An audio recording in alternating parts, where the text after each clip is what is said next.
जंगल में एक पेड़ पर दो टूनी चिड़िया रहते थे। वो दोनों भाई बहन थे। उनके माता पिता को एक बाज ने मार डाला था। तब से वो दोनों उसी घर में रहते थे। दीदी, माँ पापा कभी हमारे पास वापस नहीं आएंगे ना? हाँ भाई, वापस जरूर आएंगे। अब और रोना मत मेरे भाई। नहीं दीदी, माँ पापा नहीं वापस आएंगे। तुम झूठ बोल रही हो। मुझे पता है माँ पापा मर चुके हैं। वो कभी वापस नहीं आएंगे, कभी नहीं। अब माँ और पापा को वापस आने के लिए कहो ना दीदी। मैं माँ की हर बात मानूंगा, शरारत नहीं करूँगा, स्कूल भी जाऊँगा। तुम माँ को वापस आने के लिए बोलो ना दीदी, बोलो ना। तुम रो मत मेरे भाई, रो मत। मैं हूँ ना तुम्हारे पास, तुम्हारे दीदी। आज से मैं ही तुम्हारी माँ और मैं ही तुम्हारी पापा। मत रो मेरे भाई। चलो आज मैं तुमको जंगल में घुमाने ले चलता हूँ, तुमको अच्छा लगेगा। दीदी, सच में घुमाने ले जाओगे? ठीक है, चलो। फिर तो बहुत मजा आएगा।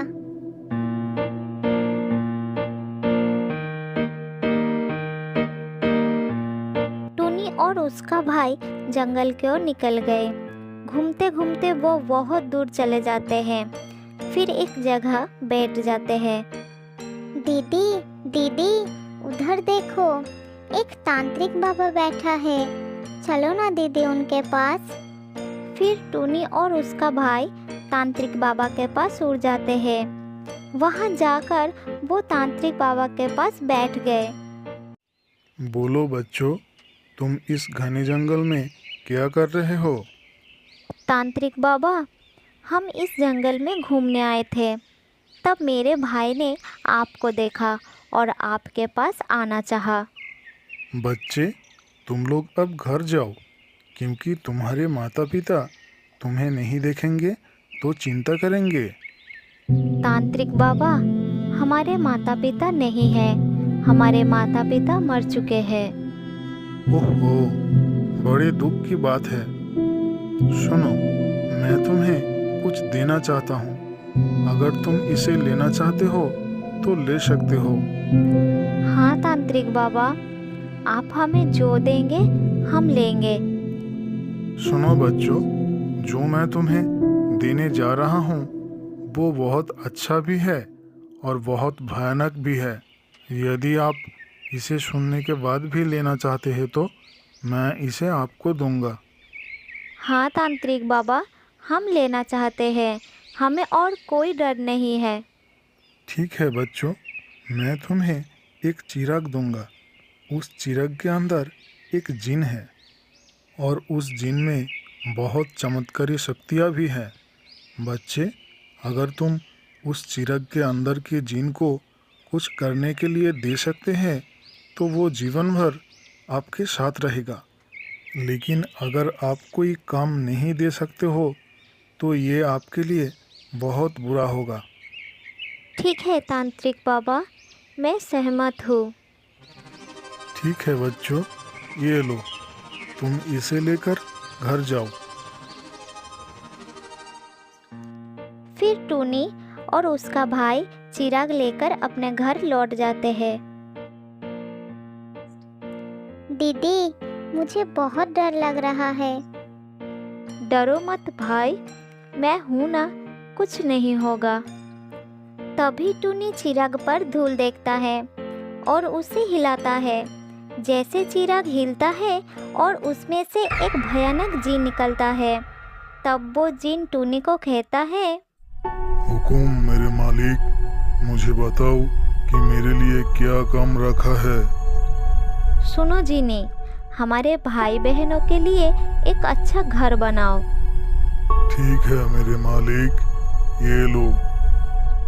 जिनके इतना कहते ही उनका छोटा सा घर एक खूबसूरत घर बन गया।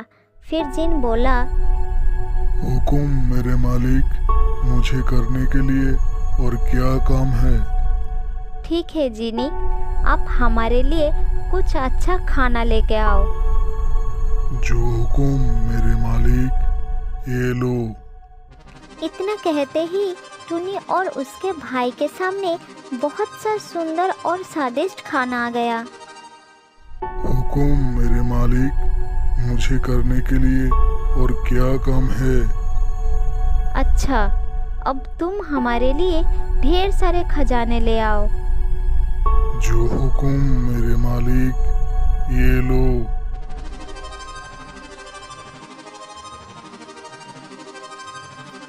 थोड़ी देर बाद फिर जिन बोला, हुकुम मेरे मालिक, मुझे करने के लिए और क्या काम है? अगर तुमने काम नहीं दिया तो मैं अपनी जादुई शक्ति से तुम्हें पत्थर बना दूंगा। ठीक है जिनी, अब तुम मेरे साथ बाहर खुले आसमान के नीचे चलो। जिन टुनी के साथ बाहर जाता है। जिनी, अब तुम आकाश की ओर देखो और 1 घंटे के भीतर आकाश के सभी तारों को गिनो और मुझे बताओ कि आकाश में कितने तारे हैं। जो हुकुम मेरे मालिक। और सुनो, 1 घंटे के भीतर अगर तुम ऐसा नहीं कर सकती हो तो तुम्हें वो करना होगा जो मैं तुम्हें कहूँगी। ठीक है मेरे मालिक, तुम जो कहोगे वही होगा। फिर जिन आकाश की ओर देखकर तारे गिनने लगते हैं। इस प्रकार 1 घंटा बीत गया। जिन इस समय आकाश में तारे गिनना पूरा नहीं कर पाया, इसलिए वो रोने लगा। मालिक, मुझे माफ कर दो। मैं बहुत शर्मिंदा हूँ कि 1 घंटे में इतने सारे तारे गिनना पूरा नहीं कर सका। मैं ऐसा नहीं कर सका मेरे मालिक, मुझे माफ कर दो। ठीक है जिनी, लेकिन तुमने मुझसे कहा था अगर तुम ऐसा नहीं कर सकते तो जो मैं तुम्हें कहूँगा वो तुम करोगे। तुम्हें याद है ना? हाँ मालिक, मुझे याद है। ठीक है, तुम वापस अपने चिरक के अंदर चले जाओ और कभी बाहर मत आना। ठीक है मालिक, अब जो कहोगे वही होगा। मैं जा रहा हूँ मालिक।